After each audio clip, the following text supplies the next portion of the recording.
আসসালামু আলাইকুম রহমতুল্লাহ। ওয়ালাইকুম আসসালাম রহমতুল্লাহি ওয়া বারাকাতুহু। আমাদের সামনে আছে হলো কাকার নাম যেন কি? মোহাম্মদ জওয়াদ আলী। মোহাম্মদ জওয়াদ আলী। জওয়াদ আলী কাকা। কাকার বাসা কোথায়? তারাই গ্রাম ভবরতে। বহপুরের উত্তরে তারাই, তাই না? জি।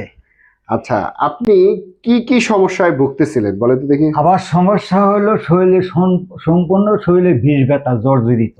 কোথায় কোথায় ব্যথা ছিল? আমার মাথায় ব্যথা ছিল, হাঁটুতে ব্যথা ছিল, গাড়ি গর্দানে ব্যথা ছিল, মাথায় ব্যথা ছিল। আচ্ছা, আপনার তো প্রেশারও হাই ছিল, তাই না? প্রেশার হাই ছিল। আচ্ছা, সেটা আপনি বুঝতে পারেন নাই, না, তাই তো? বুঝতে পারিনি কেন। আচ্ছা, আপনি এই সব সমস্যার জন্য মানে এই সমস্যাগুলো আপনি ভুগতেছেন কত দিন যাবত? এটা সমস্যা হলো আমার আজকে বিগত 15 বছর আগের থেকে শুরু হয়েছে। 15 বছর ধরে আপনি সমস্যাগুলো ভুগতেছেন, জি। তাই না?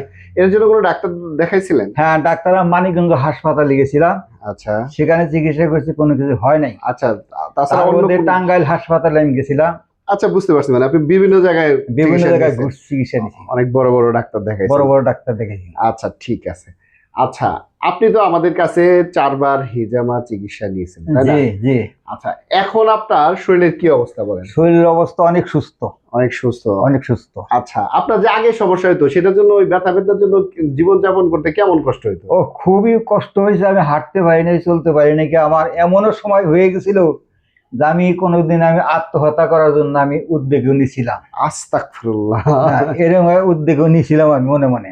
এত ব্যথা, এত ডাক্তার দেখাইতেছি, কাজ হইতেছে না, কাজ হইতেছে না, তাহলে মনে হয় দুনিয়ায় থাকার চাইতে না থাকা ভালো। ইনশাআল্লাহ। এরকম অবস্থা। তারপরেও শেষে আমি এমনও অবস্থা হয়েছিলাম যে আমি নিজে হাত পা একবার ছেড়ে দিয়েছিলাম। ছেড়ে দিছিলেন? ছেড়ে দিয়েছিলাম, আল্লাহ নিয়ে যাবো, নিয়ে যাক।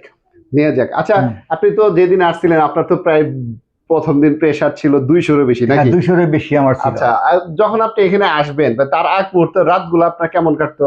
রাতগুলো খুব আমার অসুস্থ অবস্থায় কাটতো। আমার হুশ থাকে নাকি আমার। কেমন মনে হয়েছে যে মানে আজকেই মারা যাবে? মনে হয় যে রাত্রে আমি এখনই চলে যাবো, এই মুহূর্তে চলে যাবো। লা ইলাহা কালেমা পড়ছি খালি আমি। সারা রাত শুধু আপনি কালেমা পড়ছেন? আল্লাহ, কালেমা পড়ছি। মানে শেষ কালেমা যেতে হয়, তাই না? আচ্ছা, আপনি তো এখন আলহামদুলিল্লাহ আমাদের 4 বার হিজামা নেওয়ার পরে এখন কি অবস্থা? এখন অবস্থা আমার আল্লাহ অনেক ভালো। অনেক ভালো? অনেক ভালো। হাঁটাচলা করা যায়? হাঁটাচলা করতে পারি। তারপর কিছুদিন আগে আমি মানুষের গায়ে হাত দিয়ে আমি হাঁটছি। এখন আল্লাহ মানুষের গায়ে হাত দিয়ে হাঁটাও লাগে না, হাঁটতে হয় না, নাতিপুতিদের ধরে হাঁটা লাগছে, তাই না? এখন আর ওদের লাগে না, লাগে না, এমনি হাঁটতে পারি। আল্লাহ মাশাআল্লাহ, বারাকাল্লাহ, আলহামদুলিল্লাহ। আসলে এই চিকিৎসাটা আসলে আপনি কি বলেন, মানে এই চিকিৎসা সম্পর্কে কিছু বলেন? চিকিৎসা সম্বন্ধে খুবই ভালো। এই চিকিৎসাটা নবীর সুন্নাত অনুযায়ী চিকিৎসাটা নেওয়া খুবই বিশেষ দরকার। এই চিকিৎসাটা আসছে কোথায় থেকে যেন? নবী করিম সাল্লাল্লাহু আলাইহি সাল্লাম যখন মিরাজ শরীফে গেছিল, ওই সময় মিরাজেতে আসার সময় সব ফেরেশতাগণকে নিয়ে দাইকা বলছিল যে, হে হুজুর নবী, আমি জানি আপনি হিজামার চিকিৎসা করেন, যদি সুস্থ থাকতে চান, তাই না? মিরাজ থেকে আসছিলেন, তাই না? মিরাজ থেকে আসছিল। আচ্ছা, তাহলে সেই জন্য তো আপনি আরো এটার প্রতি আরো বিশ্বাস, অগাধ বিশ্বাস আমি এই জন্য করছি, নবীর সুন্নাত অনুযায়ী আমি কাজ করব, আল্লাহর রহমত আমার ভালো হবে ইনশাআল্লাহ। ইনশাআল্লাহ ভালো হয়েছে, আলহামদুলিল্লাহ, আলহামদুলিল্লাহ। আচ্ছা কাকা, এই চিকিৎসা আসলে সবার নেওয়া দরকার কিনা? সবার নেওয়া দরকার। সুস্থ শরীরের চিকিৎসাটা নেওয়া কর্তব্য, উচিত। মানে সুস্থ শরীর যারা আছে তারাও নিতে পারবে চিকিৎসা। আচ্ছা, ঠিক আছে। তা আলহামদুলিল্লাহ, জওয়াদ আলী চাচা, তাই না? জি। জওয়াদ আলী চাচাকে আল্লাহ তাআলা অনেকটাই ভালো করছেন, আলহামদুলিল্লাহ।